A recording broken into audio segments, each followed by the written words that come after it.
হাততালি দেবেন সবাই মিলে। সর্বকালের বাঙালি সেরা স্ট্রাইকার, অনেক রেকর্ড আছে এখানে।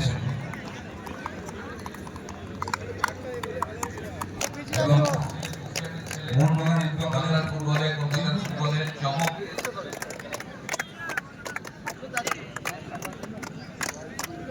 আপনাদের বিধায়ক, আমাদের খুব কাছের মানুষ সুকুমার দা, একজন মোহনবাগান, কানমারি মোহনবাগান ক্লাব, এবং সুকুমার দা শুধু না, প্রচুর মানুষ আছেন যারা মোহনবাগানকে সমর্থন করে।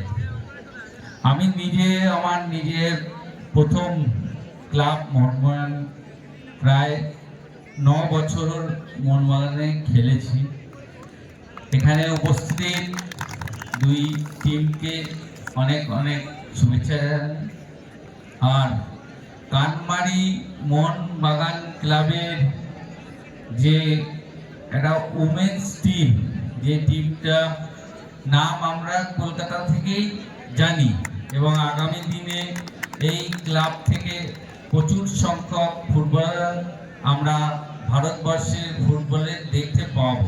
বিশেষ করে কলকাতা পুলিশ এবং গয়েশপুরের যে ফুটবলাররা আছে তাদেরকেও আমার তরফ থেকে অনেক অনেক শুভেচ্ছা।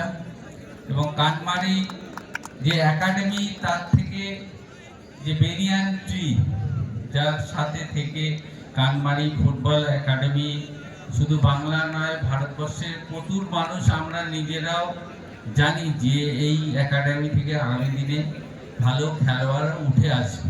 এবং একটু আগে যিনি এই মাঠে উপস্থিত হয়েছিলেন, আমাদের মাননীয় মন্ত্রী সুজিত বোস, তার ক্লাব কিন্তু এবছর ভারতবর্ষের সর্বোচ্চ উমেন্স লিগে খেলবে ইস্ট বেঙ্গলের সাথে।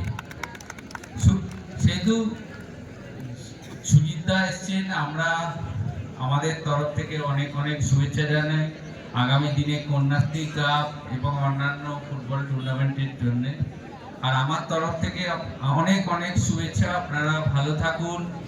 মোহনবাগান, কানমারি মোহনবাগান। এখানে দর্শক খুব ভালো, আমরা এত সময় 1 ঘন্টা আপনাদের আটকে রেখেছি, যেখানে তারপরেও আপনারা খেলা দেখছেন এত ভালো করে। সবাইকে অভিনন্দন, শুভেচ্ছা, ভালোবাসা জানাই। আপনাদের জন্যই তো আয়োজন। হয়তো একটু সময় নষ্ট হয়েছে, কিন্তু খেলা শুরু হবে, শেষও হবে। তো এবার খেলাটা একটু আমি রেফারিদের বলেছি টাইমটা, আপনারা টাইমটা অ্যাডজাস্ট